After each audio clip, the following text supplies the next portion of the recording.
Do you have a business that serves as a vendor to larger organizations? If so, then you've probably seen their goals to diversify their vendor pool. You know what I'm talking about. It's those pie charts that show their percent goal for women-owned, minority-owned, and even veteran-owned businesses. Hi, I'm 𝗕𝗂𝘂𝘀𝗶𝘲𝗀𝗀𝗃. My dad is an Air Force veteran, and I have an aunt in addition to most of my uncles on both sides of my family who are also veterans. In fact, when one of my uncles returned to America after being deployed throughout Asia for over 30 years, he had a very difficult time readjusting to life as a civilian. His experience made me understand why we need to take a closer look at leveling the playing field for veterans so that they too can create competitive businesses. And you're about to hear a success story from our guest today. But not all veterans have a happy ending to their story. Many find themselves homeless, terrorized with post-traumatic stress disorder, and not to mention the physical damage from serving their countries. There's no doubt we've got work to do, and it starts with educating ourselves. This is Season 12, Episode 147. Let's start the show. Welcome to Business Infrastructure, the podcast about curing back office blues of fast-growing businesses. If you're a business owner or operator looking for practical tips and solutions to scaling your business in a sustainable manner, you're in the right place. Now here's your hostess, 𝗕𝗂𝘂𝘀𝗶𝘲𝗀𝗀𝗃. This season, we're talking about diversity and digital transformation and the impact that both can have on your organization's daily operations. And joining me today in Woodstock, Connecticut is my new buddy, Len Samborowski. Hi, hello. We're giggling already. Okay. We are. Good start. And Len is an associate professor as well as a management chair and the director of the MBA program at Nichols College. Len, we just got right into it. Welcome to the show. Good, thanks. It's so great to be here, and I'm going to enjoy this conversation. I know. You're already one of my favorite people. So. And the feeling is mutual, trust me. So let me just explain to those listening how we've met. I had the pleasure, actually, of being a guest on your podcast, which is called The Manager Memo.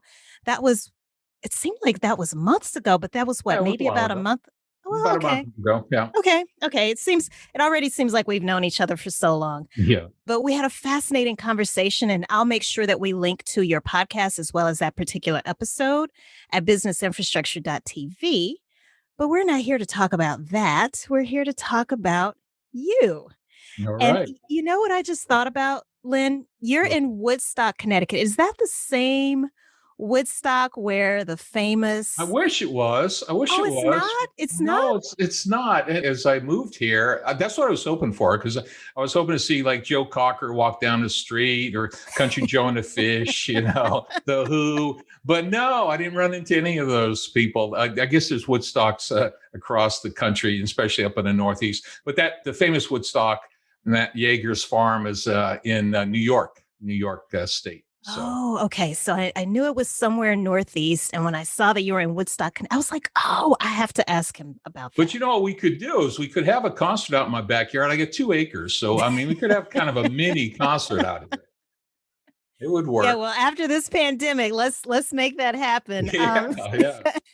Now, are you from there? I heard. No, I'm not. I grew up in Norfolk, Virginia. I come from a military background. My dad was in the Navy. And he retired in Norfolk, Virginia, big Navy town. And I decided I didn't want to be in the Navy, so I got in the Army, and I traveled around the country. Married my first date, a blind date, after many years of a long and winding road. And basically, we went our separate ways early on, and then we got back together as older adults. And I've been happily married here in Woodstock since 2000. And she's from the area. She's from Connecticut. So when I got out of the Army would move me one more time anywhere in the United States. And because her family was from Connecticut, we just fell in love with the area. Woodstock, a very country, rolling hills, lots of trees, lots of cows, quiet. And after living in DC and and even spending some time in Atlanta where the traffic would drive me crazy. It's nice to have only one traffic light in town. So I like the peace and solitude of Woodstock, Connecticut. Well, different strokes for different folks, as they say, right? Right. If you're young, Atlanta is where you should be. If you're old like me, then Woodstock is fine. Me and the squirrels. That's right. And Bambi. And Bambi, right.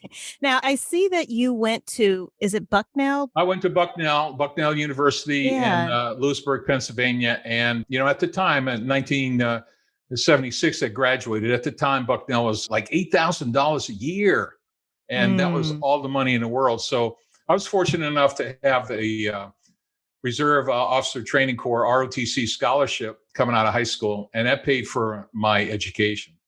So that's how I could afford that $8,000 a year, because I didn't have to pay it. Uncle Sam did, or the American taxpayer paid for it. And thank you, all you taxpayers out there, for doing that. So, Bucknell changed my life. It really did. It got me away from Norfolk, Virginia. It got me out of town, and it opened my eyes, because even at the time, I rubbed elbows with people I never would have encountered. I was from a pretty average, maybe lower income family. And Bucknell pushed me up to the next level, where my roommate had golf pants and I had never been on a golf course. So that was kind of cool. You have enough money to buy special pants for golf? I never knew that, Now, you studied sociology while you were there, right? Yeah. Okay. Now, so you did mention that you graduated, but at what point did you decide to join the Army? Was that because of, was that in fulfillment of your ROTC? It was a contract I signed, being fully cognizant that it was a trade-off. I was going to get a free education, and it was all the money in the world. They paid for college. They bought my books, the Army did. And the scholarship also gave me $100 a month. So, gosh, I was rolling in it. I had $100 to go to a movie and go buy pizza. And actually, from that $100, I was given $15 a month to save the children way back when. So, I had all the money in the world because everything was paid for, to include the, room and board. So that was pretty special. And yes, sociology, because there are no right or wrong answers in sociology. It wasn't like your background of you had to get the right answer in engineering and chemistry. Sociology was roughly right answers. So that's why I majored in it. And it was something that I was greatly interested in. And it opened my eyes into the whole issues of diversity and society. So that was my initial contact with the. Did you find it a difficult adjustment once you were actually in the Army? Because I would imagine, the military, there's much more structure. There are right and wrong answers. Right. Was that an adjustment for you? Did you have difficulty adjusting? Well, no, because I think of the way I was raised. So my dad was in the Navy. He was a non-commissioned officer in the Navy. And so we had a very regimented, traditional household. He was large and in charge at the household. My mom, this was back, growing up. I was born in 1954. So you think of Leave It to Beaver type environment where, the mom stayed at home. My mom stayed at home for most of her working career. Then she became a cashier later on. But my dad was in charge. So there was a regimented structure in the house. College was the one point in my life where the confines came off. I grew my hair over my ears in college. God forbid, got it cut before I got in the Army. And I sort of never looked back for about 30 years. So I didn't mind the discipline. I liked the adventure of the military. I was pretty okay with jumping into a mixed culture of a lot of different people from a lot of different backgrounds, all focused on the same mission. And that was partly due to where I grew up in Norfolk, Virginia, where we had a good mix of black and whites in the community, and friends on a football team and the track team and the swim team of all different cultures, all different races. And so that was it wasn't a shock. I wasn't coming from a lily white environment into, my first experience with different cultures or different ethnicities when I Sure. got in the military. Now, when you were in the Army, from what I've studied about you, slightly stalked you online, Yeah. just a little bit, Len. Yeah, dangerous what you'll find out. Yeah. Yeah. But I did notice that you spent a good bit of those 30 years, as you alluded to earlier, across the US, but also Right, it looks like you right. spent a good bit of time throughout Asia Pacific. Is that correct? Yeah, I was 18 months in Korea. I was in, what was it, real quick, Fort Benning, Georgia, Fort Huachuca, Arizona, Fort Hood, Texas, Leavenworth, Kansas, Fort Monroe, Virginia, the Pentagon for 5 years, over in Germany, in Europe, Alaska. So around the globe, I was in the first Gulf War, Desert Storm, Desert Shield in 91. So yeah, I spent some time. I spent some time in, the Asian region. Mhm. I like Korea. I flew airplanes, surveillance missions along the North Korean border. Our sensors looked into North Korea to see if the bad guys were up to anything. And this was like the grandfather of the current president or the current supreme leader of North Korea Mhm. when I was there in 1988 during the Olympics, actually, 1988 Olympics, 88, Wow. 89. But the cool thing about the military is that everybody was focused on getting the job done. Let's say you go to combat and you just want to come home in one piece. So you quickly develop a sense of you're fighting for your brother and sister on your left and right side. Mm.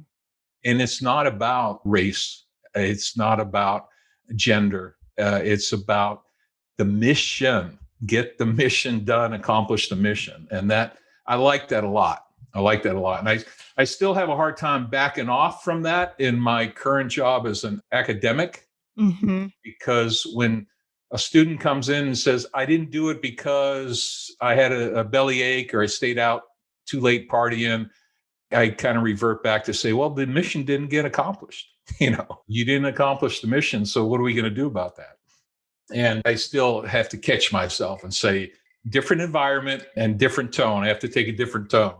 But I do want to explore that, maybe a little bit Sure. further into our conversation about the impact that your Sure. lifelong career really in the Yeah. military has had on your academic career. But first, I'm curious, Len, what do you make of the being that you had experience in Korea and it sounds like other parts of Asia as well? What do you make of this rise in anti-Asian sentiment that seems to be growing here in the Yeah. US?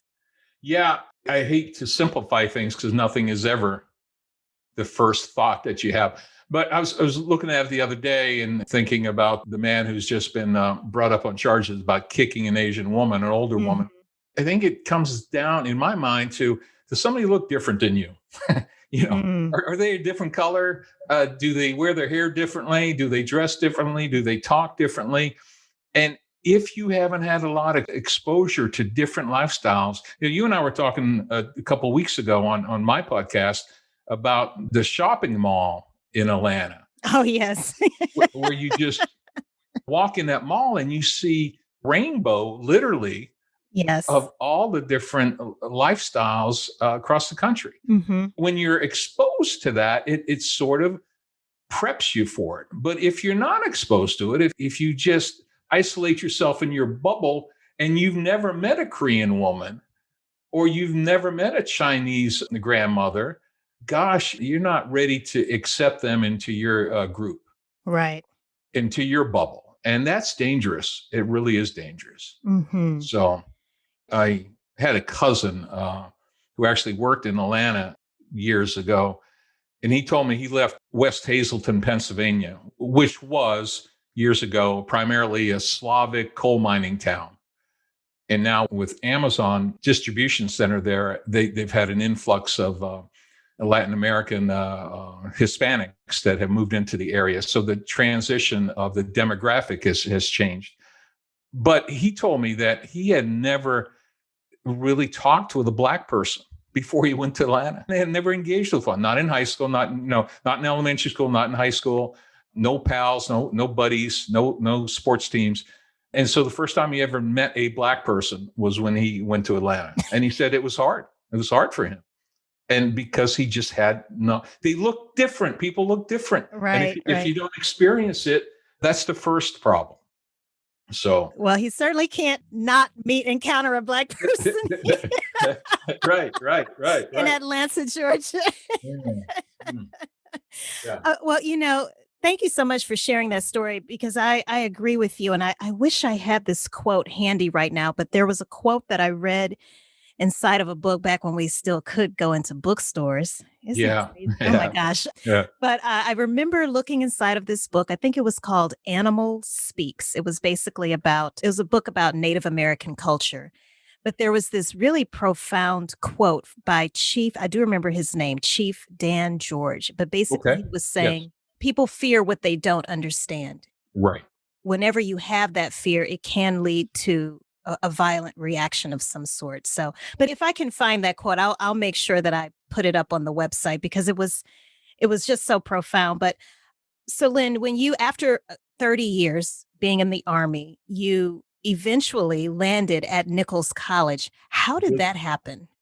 Yeah, well, I don't necessarily believe in coincidences. So I do like to believe that there's a divine power that's kind of nudging you in a direction. So I got back together after many, many years with my wife, and we are living happily in Woodstock. And she said, you have a doctorate in management. Why don't you apply for a teaching position? And she's the one that suggested it. So I actually went on campus and had applied to be an assistant coach on the football team, because I enjoy sports. And the head football coach said, well, I can't pay you. And I said, don't worry about that, because I have the military retirement. So I'm okay. I'll just do it for free. I like football. And I said, but here's my resume. And this is what I've done. This is where I've been. And I worked for the head of Army intelligence, and I was a speechwriter for the 3-star general on the Army staff. Oh. And responsible for, getting his briefings ready and what have you. And so anyway, I think I had the bona fides, in my opinion. And so I gave my resume to the head football coach, who passed it on to the provost. I had lunch with the provost of the school, and we played Scrabble, and I beat him at Scrabble. So I guess he said, okay, well, I can hire this guy. He knows how to spell. So yeah. And I got hired on as an adjunct, and then a visiting, and, the rest is history. Now, the Peter Principle, I'm now at the top of the chain, where I'm the MBA director. So watch out. So. Well, I'm glad you mentioned the Peter Principle, because a lot of people might not know what that is. Do you mind explaining that really quickly? Sure. And Peter's, I'm almost certain is his last name. I forget his first name. Lawrence.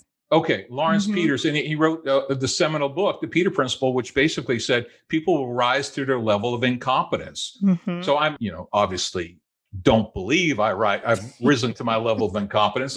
That's a joke, haha. But anyway, you keep getting promoted until you get to a position where you can't do it anymore. And Right. Sometimes that happens to people that become president of the United States. And sometimes it happens, at a lower level. So. Mm-hmm. Mm-hmm. Speaking of the Peter Principle, but this doesn't really have to do with the Peter Principle, I guess. It's basically, how do you readjust to life as a civilian? Because I don't know if I shared this with you before, but I have several members on both sides of my family, including my father, who were all in the military. And Yes. some of them left, I would say, unscathed. And I'm Yes. sure you know where I'm going with this. Yes, And yes. others did not, unfortunately. Yeah. They never come out of it. And so I was a colonel. I was a step below a general. And Okay. so, I would have stayed, obviously, if I had been promoted. But after 30 years, I did not get promoted to general. So it was time to go. They do have an up and out policy, which keeps the organization fresh. It keeps the talent where it should be. And it provides turnover, which I believe is good for organizations. I don't believe stagnation is good. So the military, I think, does that right. So I got out as a colonel. Now, you get a lot of perks as a colonel in the military. You get paid very well. And in the military, a tradition is when an officer walks into a room, especially a colonel or a general, everybody stands up. Mhm. So you start to get this false sense of believe in your own hype, and that's dangerous. So when you walk away from it, I was fortunate enough opportunity to have an 8-month hiatus where I did nothing but read and spend time around the house and with my family before I started on at Nichols College. And so in that transition time, it was kind of a decompression. And I didn't go into the job expecting students, when I walked into the room, to stand up or to call me sir, or yes, sir, no, sir. And when I said to do something, well, they jump. No, they don't. This is college. So I think the transition, to answer your question, I'm sorry to being so long-winded here, is that you have to let it go. You have to truly understand that was an important phase of your life. You learned from it. It was fun while it lasted, but it's behind you.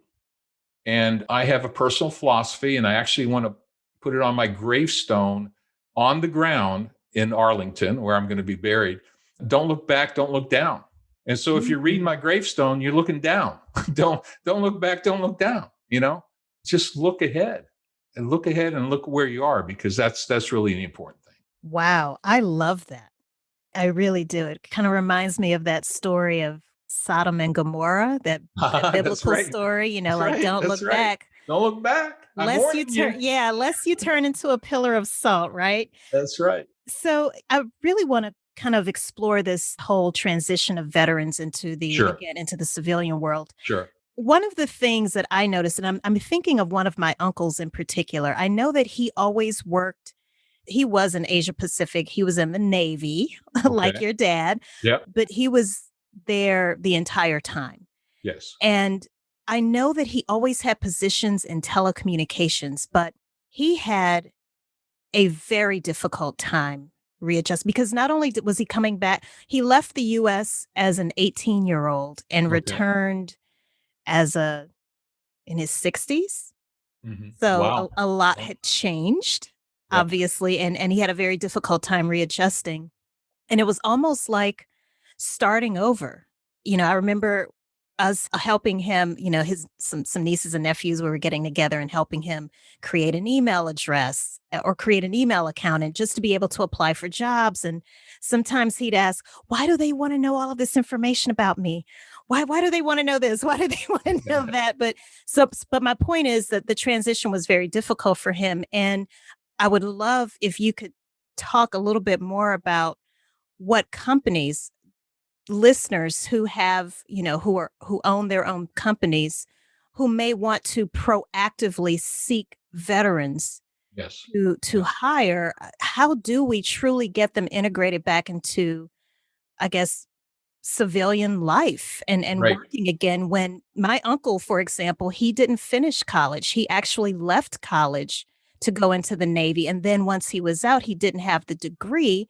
Although he had years of experience, he wasn't really able to leverage that, which is so unfortunate. And I just wonder if that leads to a lot of the homelessness that we see when it comes to veterans. I'd like to discuss this now, the digital transformation piece of this conversation from a business infrastructure perspective. And for those who are listening to this show for the first time, business infrastructure is a system for linking your people, your processes, and your tools to ensure that growth happens in a profitable and sustainable way. So from looking at this through the lens of higher education as well, Len, let's start with the people component of business infrastructure. How can companies actively seek veterans? Is it that we should go through some type of government program? What's the best way, in your opinion, to seek veterans to add to your team?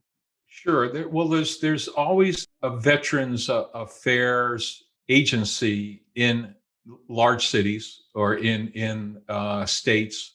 And you can always search online for contact information for the Veterans Administration. And you can also reach out to National Guard units in each state, because every National Guard unit and every state has someone in charge of that, exactly what you're talking about, taking a veteran, in this case from the National Guard, which is one of the components of the military, the active force, the National Guard, and the reserves, taking veterans from the National Guard and trying to integrate them into the state workforce. So National Guard at the state level or the Veterans Affairs Administration online, you can get the phone number right off the website. And one of the things that you raised was how do you integrate a veteran into the workforce? Mm-hmm. Veterans have been, for however many years they were in the military, involved in a very structured organization. So when you talk about a digital transformation, you don't necessarily need to focus just on a physical structure, but it can be a ones and a zeros structure. And when you provide the veteran with structure, that's going to help the veteran understand the rules of engagement every day at work. Because for many years, that's what they had, a very structured environment. So to come from a structured environment and then in the first month or years that they're working for an agency to have no structure is disconcerting. It is confusing for the veteran. So the more structure you can provide, the better. And a digital structure, you have to come in, you have to log in. This is the email structure. This is the programs that we use. This is how we do our correspondence digitally. That structure is helpful to a veteran. And then the realization that veterans are mission focused. They want to get the job done, which is, I think, any employer would want to hire somebody that wants to accomplish their mission, because they're going to, you as the boss, you're going to assign the mission. Sell so many tickets to a professional hockey team, or sell so many products, or you create so many business plans, whatever that may be. Here's the mission, here's the quota, here's the goal. Veterans are going to do what they need to do to get that done. I don't think about the clock when I go to work. I think about the job I have to do. And that's I think the biggest difference I've seen between a veteran and air quotes civilian.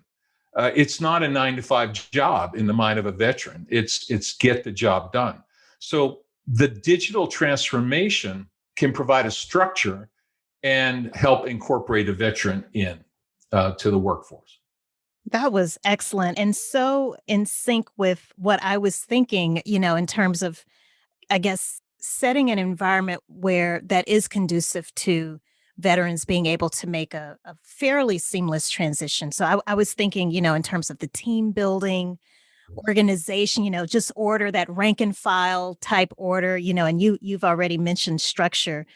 Do you know if you've ever taught students that are veterans or? Yes, I have. Okay.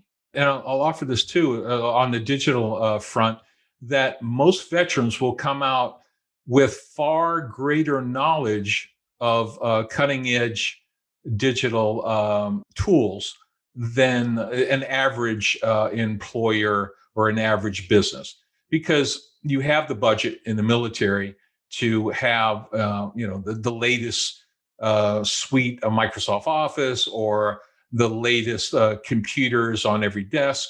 When I worked in the Pentagon the first time, we had secretaries, administrators, and primarily they did the typing. When I went back 3 years later, it was, there's your computer, Colonel, figure it out. And you did your own processing, and you sent your coordination sheets around electronically for electronic signatures. So most people coming out of the military are going to have that experience, the digital, if not cutting edge, close to the cutting edge of technology, unless you go into a Silicon Valley startup. But so that's important too, to recognize that they're trained and they have that experience behind them. And it won't be a surprise to sit them down in front of a program and say, this is the procedures you go through to produce a product for us at the back end. And as I'm listening to you, Len, I'm imagining that, and please correct me if I'm wrong, but I'm just imagining you at a, I don't know, a quarterly or annual strategic planning meeting of some sort, and you're together with other faculty members, and you all are coming up with, I don't know, goals or Right, plans, the right, mission, in right, other right. words. Well, the mission, I'm sure, changed in 2020 as a result of the COVID-19 pandemic. Yeah, sure. And obviously, I would imagine, are classes still fully remote, or is there some in classroom Yeah. teaching Uh, going on right now? Sure, it's changed. I mean, the world has changed, and I would argue that it's not going back to the way it was. It's going to continue to be the recognition that we no longer need to spend 5 days a week in a classroom teaching. We can now offer remote options for students that don't want to drive to campus, can't drive to campus, or just want a different form of education. So, to answer your question directly, for a year we've had remote learning, and now we're back to hybrid learning where the students basically have an option. They have an option to come in and sit in class with separation and plexiglass dividers and the physical distancing and mask. I wear a mask, the students wear a mask. They walk into the classroom, they hold up a app on their phone that shows me they're cleared for the day. I can see a Mm. visual green sign that says they're cleared. And if they have that green sign, that's their pass to come into the classroom. So I have, out of let's say a 25 student class, I have 5 in the classroom and I have 20 online. And next semester, we are scheduled to have all the students back in the classroom. But when I say all the students back in the classroom, if there's a student out there that wants to attend our college and is paying the money to attend the college, but Mhm. wants to do it online, why should we demand that they drive on campus? Mm. If we can deliver the content to them through the magic of ones and zeros and Zoom, people learn differently. So if Yes. that's their mode, just like you talk about experiential learning, or you talk about people that learn by reading or sensing, this may just be another mode of learning that is conducive for some and not for others. So I'm going to attempt to use some military language here. Okay, all right. I'm sure we'll both get a good laugh out of it, but you Parade rest, Lieutenant. All right. SOS. Mm. No, but I was thinking, as I'm listening to you, I was thinking, and listening to you describe the hybrid approach, but I was thinking abort mission.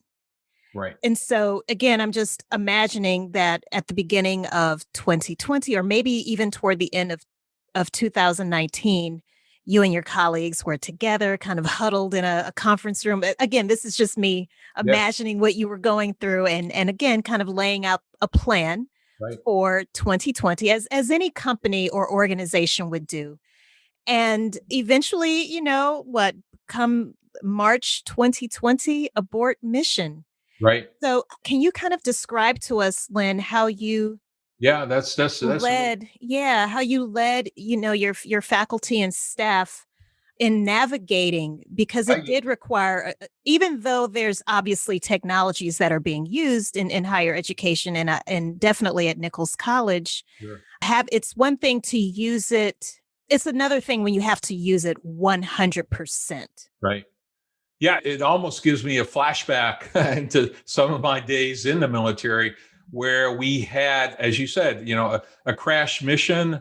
We had to get something done. There was a change of plans, or airplanes would go down, and North Korea was rattling sabers at the border. Danger Will Robinson, for those of you that ever watched Lost in Space, the robot would wail its arms and say, "Hey, danger, danger, we got to do something about it." So we would crash like an all-nighter. We would get to staff together and we would Mm. sit around the table in the military, and the officers would plan out, what do you do to counter the problem that you're facing? Well, similarly, in our school, our college, when we, as you said, Abort Mission, we're canceling regular classes. This was a danger. We got to do something about it. So we did the same thing. We got the smart people on campus, and there are a lot of them on campus, and got them around tables separated by distance and with masks on Zoom meetings, on conference calls, and we worked it out. And it was an all-nighter. It was many days of planning, trying to go through all the contingencies. And it's not unique to our college. Every college across America, every high school across America, every elementary school across America had to figure it out. Yes. And so digitally, you were supported with some tools that help you do that, Zoom being one of them, the cell phone being an important one, texting, all the tools that we take for granted now, all of that helped. And you think of it, our current state of teaching would not have been possible 20 years ago. I guess we could have gone into the classroom and just said, we'll take the casualties as they mount up from 500,000 to 10 million, but we wouldn't have been able to teach remotely, 20 years ago or even 10 years ago. But the technology, the digital tools that we have allowed us to do the crash course and to figure it out after some starts and stops. Mm-hmm. But we've done the best with a bad situation. Absolutely. So in terms of tools, and thank you for walking us through that process of describing how you get your staff together. You do come up with the plan, but then sometimes, danger, you have to, Right. when major issues arise, you have to stop everything and counter. And we called in the military, we called it branches and sequels. So you would develop a plan, but then you'd have a contingency plan. So if you're going down path A and path A is blocked, well, now you have to revert to your contingency plan and go down path B. And when that becomes blocked, what's your fallback? So you have supplemental plans and contingency plans and fallback fighting positions, to use the military term. So you have to, the devil is in the details. And if you don't have it all worked out, you need the flexibility of your resources and the flexibility of minds, the flexibility of your planning leaders to be able to take you down a different road depending upon what problems you run into. I love that, because I think when you're outside of the military, and I would even say manufacturing environments, most companies probably, at least from what I've personally experienced and have seen, they don't take the seriousness of having those contingency plans, those troubleshooting plans. It's almost as though even when processes are documented, they're documented in a vacuum. Yes. It's always as though it's a straight linear flow. There are no, what do you mean something might break down? What do you mean that this might not work? What do you mean that electricity may go out and the whole process goes kaput? Like, they don't necessarily document processes in that way. It's always written along the path A that you were talking about, the happy path. The happy path, where right. There's never any deviation. And that's just not how, you and I both know that's just not how it works in real life. And so I've always found, as a process person, when I'm working with these companies, and this is across the board, whether we're talking about a nonprofit organization, a large multinational type organization, even the small mom and pops that are out there, when they capture a process, it's always, okay, I'm going to do step A, then I'll do step B, then I'll do step C. Right. And then when I come in and I poke holes in it, and to your point, I call it playing devil's advocate, right? Because the devil is in the details. So what happens if you can't just go from step B to step C? Right. Something breaks, or there's a holdup for whatever reason. So thank you for bringing that up. Is it branches and sequels? Is that what it's? Branches and sequels. You just think of the tree out there, and how do you proceed? I'll mention one thing real quick. If your businesses don't have contingency plans, you should. And so back in my days in the Pentagon, I had a series of notebooks, And I manage different airplanes in different parts of the United States. So there'd be Savannah, Georgia, special mission aircraft, electronic mission aircraft. I would manage those, and I'd have a binder for that. So all the details about Savannah, Georgia would be in that binder. And then I had a binder for the planes I managed at Fort Hood, Texas, and 𝗂𝘂, Texas. And so I'd add a binder for that. And those are important because then I could take the plans for those special units, then a creation of a different unit down in Orlando, Florida. I could take some of the components from that binder and put it toward a new plan. Yes. So if you don't have contingency plans, I'd recommend getting them and starting to work on them. Absolutely. Put them on the shelf, and when you need them, and the shelf could be the digital shelf. Right. Put them on your digital shelf, put them in your digital folder, and pull them out and modify it. So speaking of a digital shelf to store processes, what are some tools that you recommend for doing something like that? Yeah, I don't have specific programs other than the suites that we use on campus, where we use the cloud for sure. We use Google Docs. We use the Microsoft suite. We have a robust email system. Mm-hmm. I use a lot of file folders, and I use thumb drives as backups to the cloud. And I actually keep my thumb drive on my keychain. So when I go to my office and I open a door in the morning, my thumb drive is on that. And it's through the magic of technology, you can get extremely small thumb drives with huge storage capacity. Mm-hmm. So I compartmentalize the projects I work on different thumb drives as backup to the folders I have on the cloud. But specific tools other than Google Drive, I'm drawing a blank right now as to what I use on a day-to-day basis. Remember, now in academics, it's basically writing and reading and Right. The arithmetic. So if you know Excel and you know Word, you're pretty much covered. Right. But you did mention Zoom. So it sounds Yes. like you all leverage Zoom. Do you have a special, I know there's different types of accounts with Zoom. Yes. And Yes. and I only know this because I've been you've invited me to a faculty meeting before. So, but I remember there being mention about a tool called, is it Canvas? Canvas, yes, thank you. So that's the learning environment, the structure that we have to hold all our classes. So Canvas is like Blackboard is another digital learning environment where you can actually host your academics.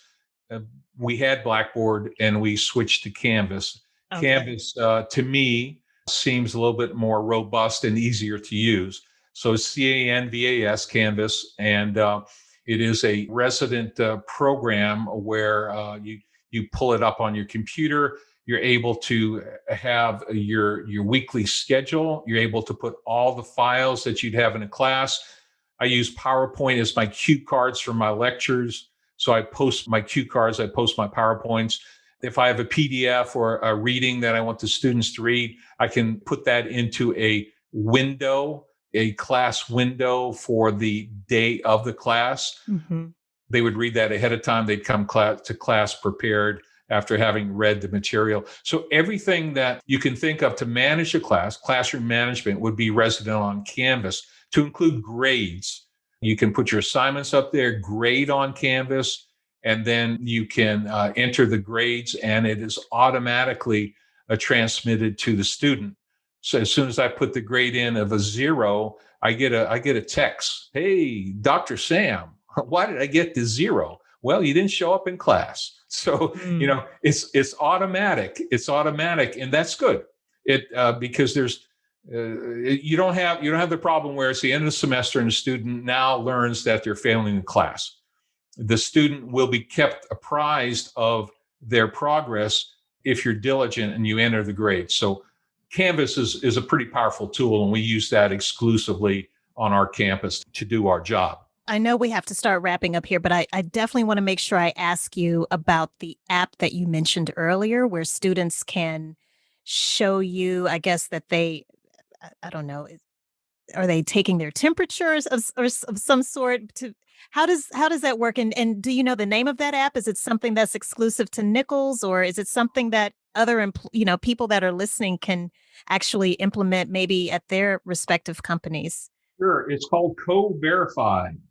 CoVerify. Okay. CoVerify. And I'm sure people that developed this are making a boatload of money. And so it is an app on your iPhone or your smart device. And it has, you have to enter through your school or your business. You're associated with the business. The business would buy into CoVerify. You'd get the app. All your people would be registered. And then you link your COVID testing to the COVID app, CoVerified app. So like today, I got tested today. Every Wednesday, the faculty gets tested. I went in, I got tested, put this swab in my nose, put it in a tube. It goes off, and about 48 hours later, I'll get a notification on my smart device, my iPhone, and it will say you tested negative, and I'll get a green, good to go notification. So CoVerified is what we use. And of course, it's all digitized. So it's a management tool. You know who took it when. You can track. You have the data in ones and zeros that then you can put into reports. And so through the magic of the digital world, you can plot your process and then share that with the state, share that with the nation, and you can track the infection rates. So apps like that should be used for the next outbreak, and we'll have one for sure. That's great. Thank you so much for telling us a little bit more about CoVerify. We'll definitely make sure we put a link to that in the show notes. But we cannot close without you telling us more about this amazing nonprofit that you have called Luke Leadership. And I'd also like you to plug your podcast as well. Sure. Well, thank you very much for the opportunity. And it's always a pleasure to talk to you. So Luke Leaders 1248. And what is this? Well, let me read my vision statement. To improve the world by promoting the we over the me. So if you go into the New Testament, into the Gospel of Luke, chapter 12, verse 48, the verse says, and this is my paraphrase, to those whom much is given, much is expected. To those whom much is given, much is expected. And this resonated with me, over 20 years ago. When I read this, I said, wow, I have been given a lot. I'm in pretty good health, and I'm doing crazy things like flying airplanes and making aviation pay. And so all that's good. I've been given a lot. So much is expected of me. So maybe I should pay back a little bit. So Luke Leaders 1248 is based upon the chapter 12, verse 48 of the New Testament of the Gospel of Luke. And we're trying to nudge the attitude of pay it forward and servant leadership. We're trying to nudge that philosophy in high school students. So in order to do that, we right now have scholarships in some high schools in New England.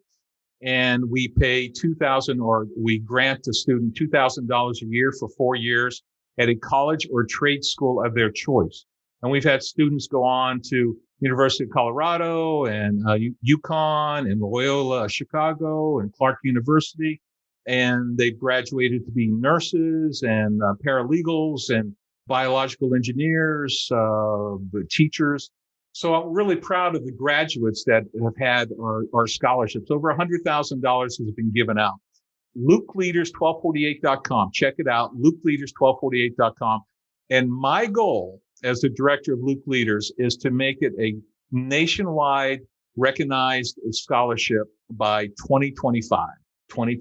So if anybody's out there interested in sponsoring a scholarship at your high school in your name, we'll administer the paperwork for you, and we'll put your name on it and get it out there. Just go on the website, LukeLeaders1248.com, and check it out. I'd love for your support. Thank you.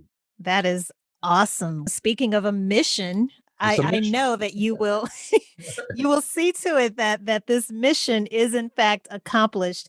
But let's make sure we plug your podcast really quickly, Len. Yeah, Manager Memo. Join us on Manager Memo, where we talk to leading practitioners in the field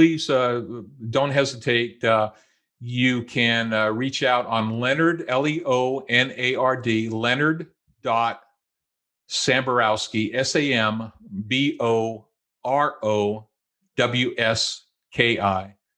at nichols.edu, Nichols, Nichols, Nichols.edu. Or my private email is OV1D, Oscar Victor, the number 1, Delta Lima Echo November at gmail.com. And at those phonetic alphabet is I got a little dizzy. Courtesy of the military. OV1DLEN at gmail.com. So yeah. I hear Obi-Wan Kenobi. I mean, that's what that's what I heard. But thank God for the rewind button, right? There you go. That's right. Well, let me just quickly, I know, again, I keep saying we're running out of time, and I hate that we have run out of time, but I want to just quickly recap some of these things that you said. I thought this was such a fascinating conversation, Len. You know, we covered a lot of ground: diversity, digital transformation, being a veteran, transitioning from military life into civilian life. But there were some key things that you said that I really want to make sure we drill home for everyone. Just you talking about the importance of being mission focused. Yes. And when you think about what is accomplished in the military, and this is in militaries around the world, yes. When you're of one accord, when you're on the same team, and to your point, everyone has that same goal of not only completing the mission, but to go home alive. Right. It's amazing what human beings can accomplish when we are of the same accord. So take some of these lessons that Len has shared with us and apply this to your company. I also thought it was really important when you said that because you are so mission focused, and that isn't just something, a characteristic or a trait that you just drop or shed right overnight. Right. You don't think about the clock when you're working. You're just focused on getting the job done. I love the fact that you spoke about the importance of having a contingency plan. I mean, look at what happened to all of us last year, 2020, as a result of the pandemic. We all went into it having these grand plans. And guess what? We all had to pivot.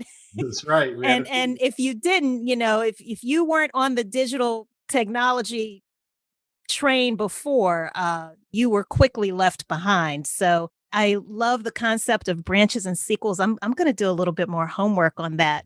But I also liked how we were able to just kind of show the parallels between your experience being in the Army versus what you see now working as, you know, leading the MBA program at Nichols College.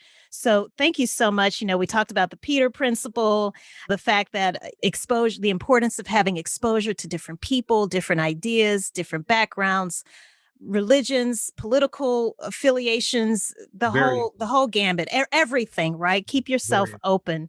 And thank you for sharing these resources. So again, everyone, be sure you reach out to Len so that you can find out more about the amazing things that he's doing through his nonprofit organization, Luke Leaders 1248. And the website is LukeLeaders1248.com. Also, he gave us 2 different email addresses. I'm not going to even attempt to try to repeat those. So again, that's what the rewind button is for.